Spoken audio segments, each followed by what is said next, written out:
Good evening, everyone, and welcome to St. Peter's. As if this is your very first time joining us, or if you're coming back, perhaps after visiting in the last couple of months, or if you're returning to this place after a while, it's good to be together. And we know, too, that people are joining us on our live stream, and we're glad that you're joining us from your living rooms. We're here at 54th Street and Lexington Avenue, so the next time you're in New York City, we hope you'll come and join us in person. There's nothing right like hearing music being made together in this place with one another. Such a great band. We're looking forward to tonight. Jazz Vespers is a tradition that dates back at St. Peter's to the 1965, and it's such an important part of our life, and I'll be spending a little time in the sermon talking about that. But let me just give a little shout out here at first to a very special person who's with us tonight, Marcia Lind, who Pastor Dale Lind, who is the jazz pastor emeritus at St. Peter's, and his wife, Marcia. We're really glad to have them both with us, so please give them a round of applause.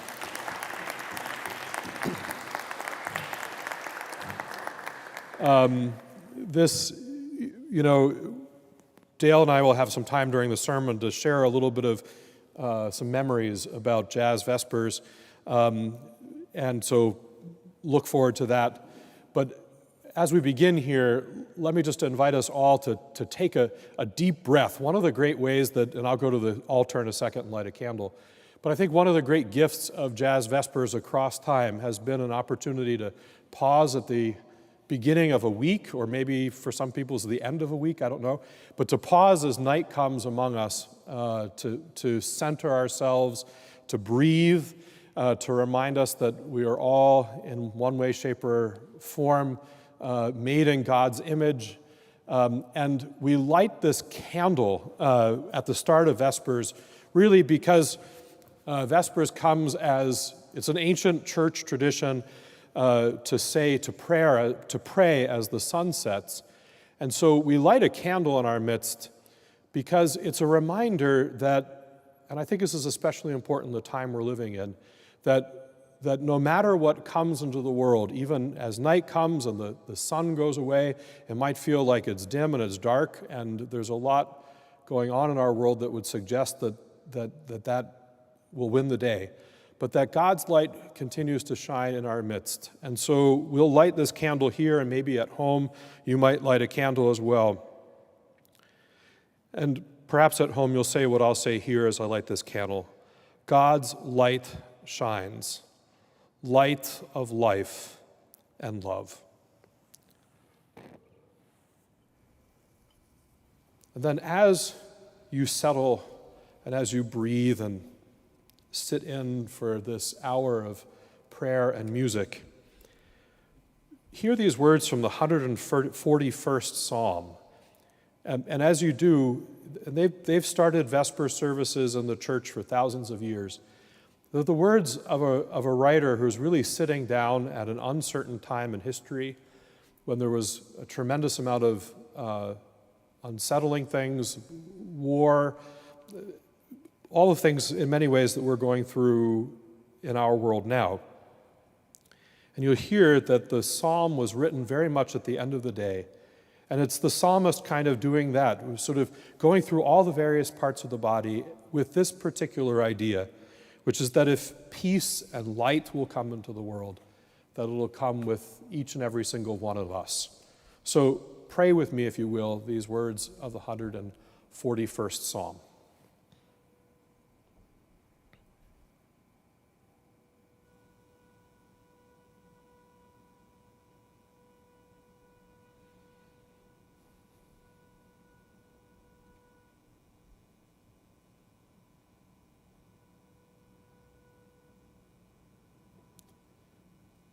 Let my prayer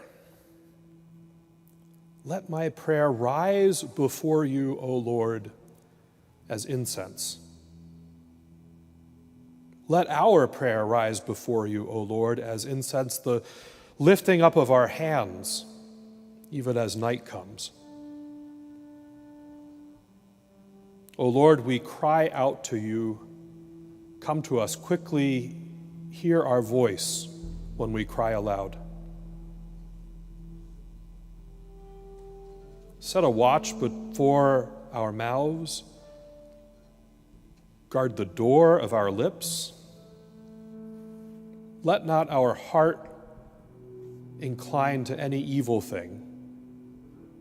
Let not our minds, our bodies, or spirit be occupied in the wickedness of evildoers. But instead, O Lord, turn our eyes to you. For in you we take our refuge. In you we find hope. In you we have life. Let our prayer rise before you as though it were incense, O Lord, the lifting up of our hands even as night descends.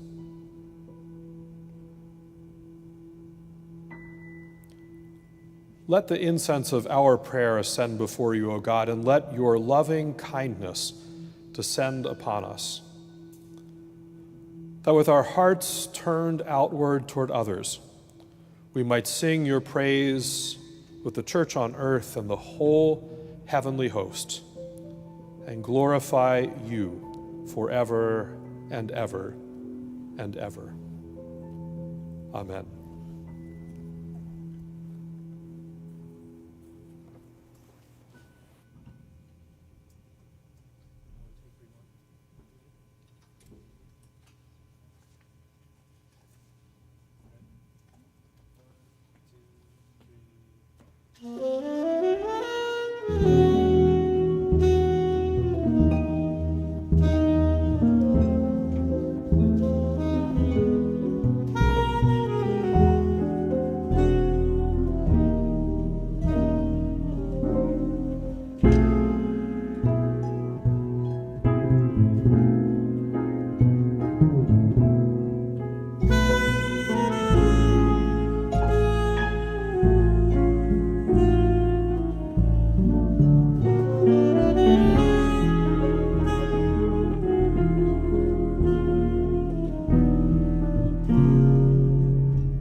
This is a reading from John's Gospel.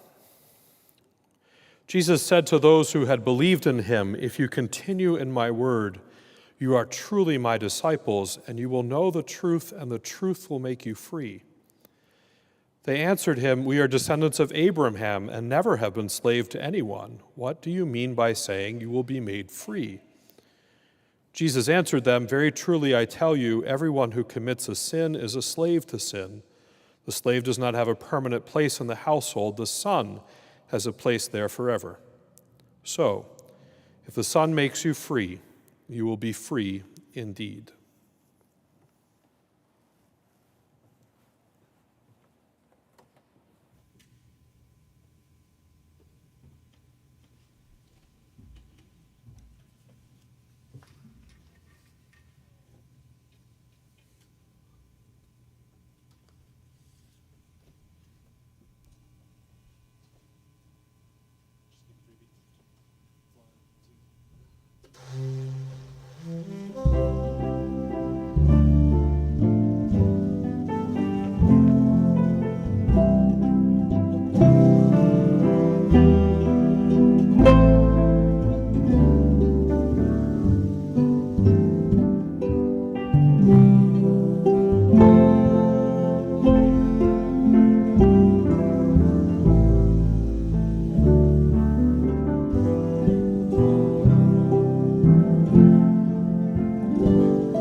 So my hunch is that not very many of us in this room are Lutheran. And this is a Lutheran church, a congregation of the Evangelical Lutheran Church in America. And the reason we're wearing red today is because the Sunday that is closest to October 31st is always celebrated in Lutheran churches as the day of the Reformation. The 31st of October is when Martin Luther is said to have written out his 99 Theses and gone to the door of the castle church in Wittenberg and knocked them on the door, and that was the beginning of the Reformation in the year 1517. We're now more than 500 years beyond that, and I have to tell you, as somebody who grew up as a Lutheran, it has never been one of my favorite Sundays. And really, it's partially because of the reading we heard this night. There's this moment in John's Gospel where the community that really is the sort of the community behind that text, and this is a group of Jewish Christians or Christian Jews, however you want to look at it, who go to synagogue on Shabbat and then also gather on Sunday, that moment in time is they reach a moment in the life of that community where that arrangement is causing some friction within the community. And the decision point has to kind of be made, which is whether or not to continue doing that. And the writer puts it in the words of Jesus, well, if you continue in my word, if you continue doing this, you'll be my disciples and you'll be free. Nothing can harm you, is the message. It's actually a great message, right? But it has so often been misused in the church, particularly in light of the Reformation, to kind of guard off the church and saying, well, those who do things the right way are out there, and or in here, and those who don't are out there. And that's kind of been the history of the day of Reformation for a long, long, long time. And if you think about it, we think about this moment in time where churches are struggling. The Evangelical Lutheran Church in America is declining in number, but so too is every other mainline church. If you take the Latino community out of the Roman Catholic numbers, also Rome is declining, but it's not only churches. And this is the point that I try to make to my colleagues, is that it's not only churches that are struggling or synagogues or mosques, but it's also every other sort of public institution. Our local libraries struggle. VFWs are struggling. It takes fewer votes to get elected in local elections in the United States than it did 50 years ago, and that's because people are just not taking part in public life. St. Peter's, I think, has a kind of a 50-year or more head start on that question, because already in the 1950s and the 1960s, St. Peter's was thinking beyond the narrowness of denomination. It was thinking beyond the idea that to be a member of St. Peter's Church or to even come in here, that you had to be a card-carrying Lutheran.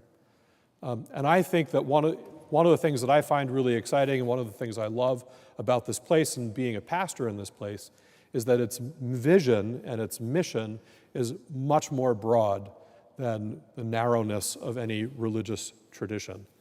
And we are anchored into the life of this community.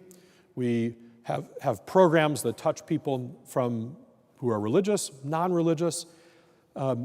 We are part of we say constantly, we're part of the vitality of the life of this city. And I think there's a lot to celebrate both in the past for that, but also a lot to look forward to in the future.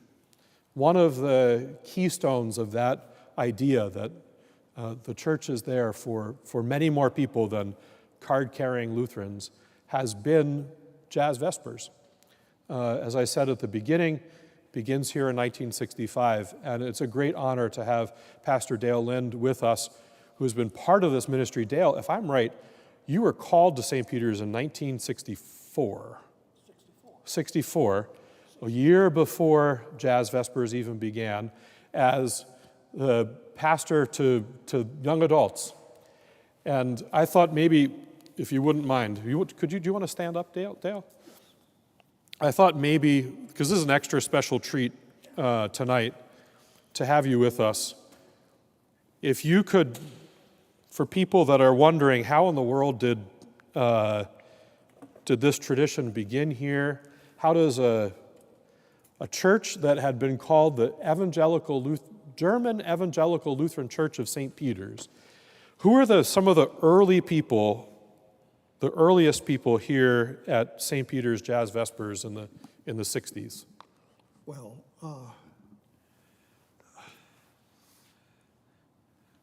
Carolyn and Ed Wagner were here. They're still here. Yep. And very active in the congregation. Carolyn was a school teacher all her life, and Ed, it's a business, and they are still very important in the jazz ministry and of the total ministry of St. Peter's. Also, speaking of the chapel, also Robert Bell, who was a past president of the council, and during the transition, when Ralph Peterson came, it was Dr. Walter Bach was pastor when I was called to St. Peter's. They were just Pastor Bach and myself on the staff. Wow. And a secretary, a parish secretary, and Gordon Jones, the organist. And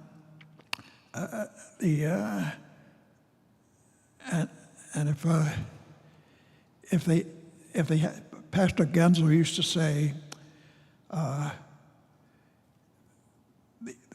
course, the jazz was regarded as the devil's music, and John used to say, "Why let the devil have all the good tunes?" and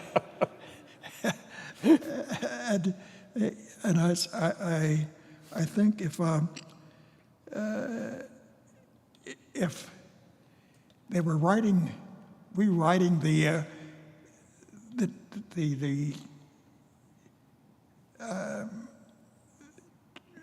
they could rewrite the tunes of Duke Ellington, and Billy Strayhorn would fill up both the front doors of the chapel, the Wittenberg Chapel, and just their music alone, because Duke and Billy wrote like over 400 compositions. Wow. And I don't know if many people know this, but this is Billy Strayhorn's piano. what? This is Billy Strayhorn's piano. Yes, it is. This is Billy Strayhorn's piano, and it was given to Billy to Pastor Gensel by Billy, he was in the hospital. Billy was dying of cancer, and he knew he wasn't coming home, and he said, "I want to send the piano down to St. Peter's, and musicians might get a kick out of playing on it." It's such a, and so we've had it ever since, and it's been restored, and It survived a flood. It survived just really amazing, and also and also bringing things to the present day. In 1964, there was just 2 of us on the staff, and plus the secretary, and Gordon Jones, the organist, and 4 people, and the sexton at the time. And now there are how many people on the staff? 16. 16? Yeah. Yes. And I had about 30 people on my staff at Preachers. At Preachers, yeah. Yes, in the bitter end. And it was just also the theater at St. Peter's was started in a bowling alley. Mm-hmm. The old parish house. In the parish house. And I used to bowl in the bowling alley and run down and set up the pins and things. And there was a gymnasium with a full-size basketball court on the 3rd floor of the building. And the theater at St. Peter's, Ralph was a master at pulling people together. In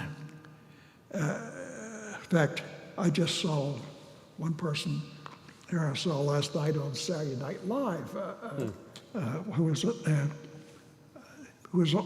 on Saturday Night Live last night, one of the hosts, the famous actor, whose daughter was in the Turtle Bay School and at the time. Also, the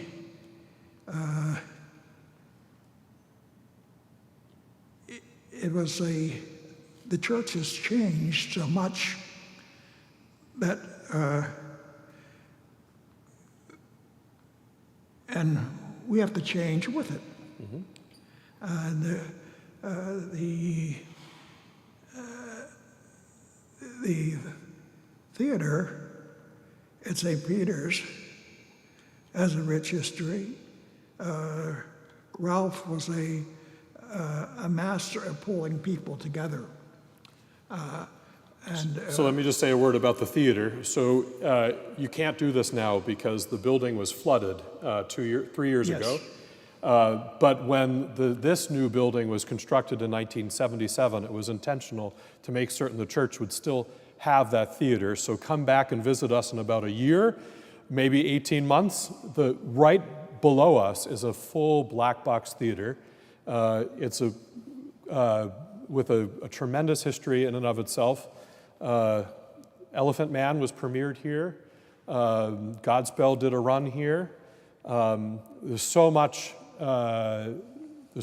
history, and we're really looking forward to reactivating the theater as soon as we can get it rebuilt. Yes. And we also hope that it'll be another space where we can have performances, jazz performances, classical performances, poetry readings, this sort of thing. It's a great space, essentially running about a quarter of a city block below where we're sitting now. Yes, and the thing is, we're in a with Central Synagogue across the street here with our neighbors.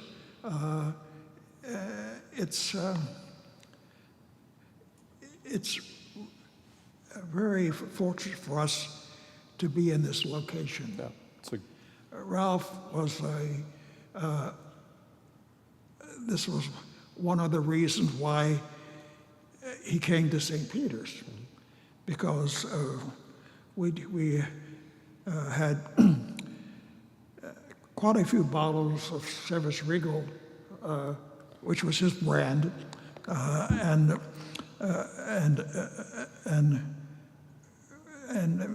talked for.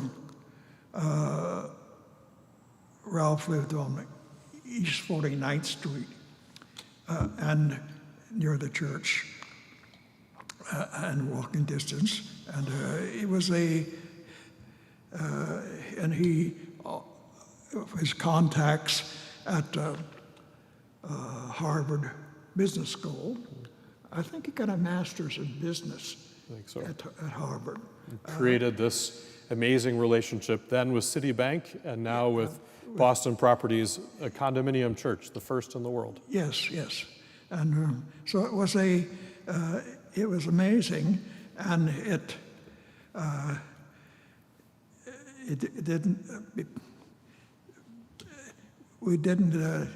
we had to change the style of our ministry with not being able to have more than just a minimal crowd here, and we survived. Now here, I have an unfair question for you to close this out. You have heard so many people play here at Jazz Vespers or for jazz memorials, jazz concerts.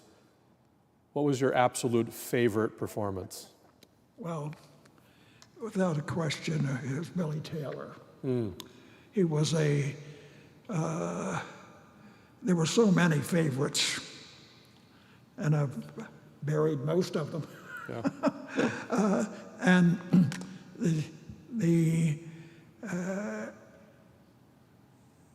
Billy was, in the brochure, you see Billy and Grady Tate, and the drummer, are pictured there as well with Brother Hastigetzel.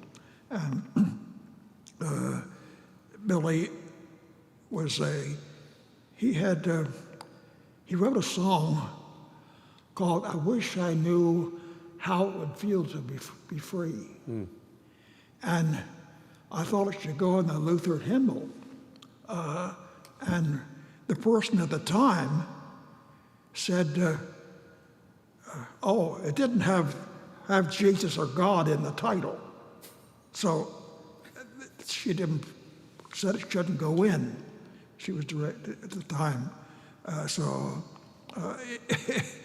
But Billy and Grady Tate, and he was in the first trio, the Billy Taylor Trio. And Billy was a great supporter of our jazz ministry. He also had the tune, "I Wish I Knew How It'd Feel to Be Free," was "Say it loud, say it clear, for the whole damn world to hear." Or the whole darn world to hear, or wide world. And it was, and I think she didn't want the hymnal because Lena Horn made a recording of it and used the word damn or something. But it was we can sing it in its original version here. Yes, and we can. And also, yes, we can. And we will. And I wish I could know how it would feel. I wish I knew how it would feel to be free. I wish I could break all the chains holding me. I wish I knew how it would feel to be free. Say it loud, say it clear, for the whole wide world to hear. And that's the song. It's beautiful. Anyway. A very special thank you to Dale for these. As I said, for a church in a tradition that finds it so easy to close off from others, it's great to be a part of something that is looking to expand and embrace the world, the whole damn world. And we're so very glad that you're here with us, and we're looking forward to the next tune and continuing our prayer with one another. And Dale will stick around a little bit afterwards if you'd like to ask him to share some other. There's so many great stories from life here at St. Peter's.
Everyone. Hello, my name is James Beaudreau. I'm the Director of Programming here at St. Peter's Church.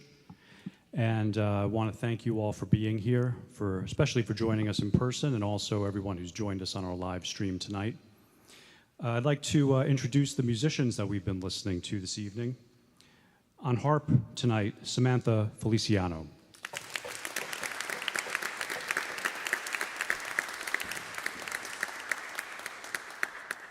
Lex Korten on piano.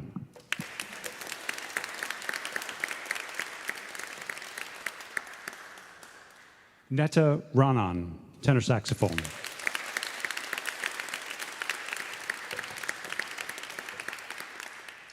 And our band leader and bassist tonight, Tyrone Allen.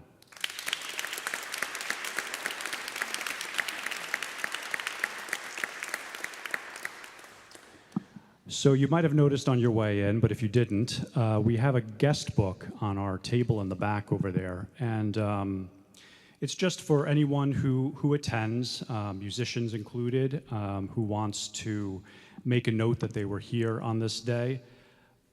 We've started the guest book in the beginning of this year, and it's been wonderful for us because what we found is that over the course of the past 10 months or so, we've had visitors from 15 different US cities and 16 different countries here at Jazz Vespers. And so please do sign it if you haven't signed it before. It's in the back there.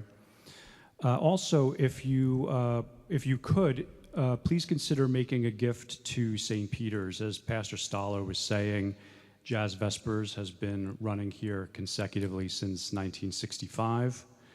We hope to continue it long into the future, and every little bit of support helps us. We have a basket in the back, or you can go online to stpeters.org/gift and make a gift there. And thank you for considering that. Just one other, well, actually two quick notes. One of them is off the top of my head, and that is that we have a jazz memorial. Jazz memorials, as Pastor Lind and Pastor Stahler mentioned earlier today, we've been doing memorials here at St. Peter's for jazz musicians, and it's a way for not only friends and family and colleagues of that musician to come together, but also the public at large, the people that love the music, can come and celebrate the life of these musicians. So we have one coming up for a drummer named Jackie Williams, and Jackie played with Junior Mance. He was a drummer. He played with a lot of people, but he's probably best known for playing with Junior Mance. And we're celebrating his life on November 13th. So that'll be at 6:30 p.m. right here. There's going to be lots of musicians who were associated with him in his life, and probably family and friends here, and so there's going to be a great musical celebration, so please consider coming back to that. It'll also be on our live stream channels. Lastly, next week, because we do Jazz Vespers every Sunday at 5 p.m., we have a great lineup. Paul Jost, the fantastic singer, is going to be here with Josh Richmond on piano and Dean Johnson on bass. So hope to see you again next week. Thanks again for coming, and I'll see you next time.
As you go forth from this place this night, go with the blessing of the one who brings light and life to all creation. And especially this night, go forth in and work for peace. Thanks be to God.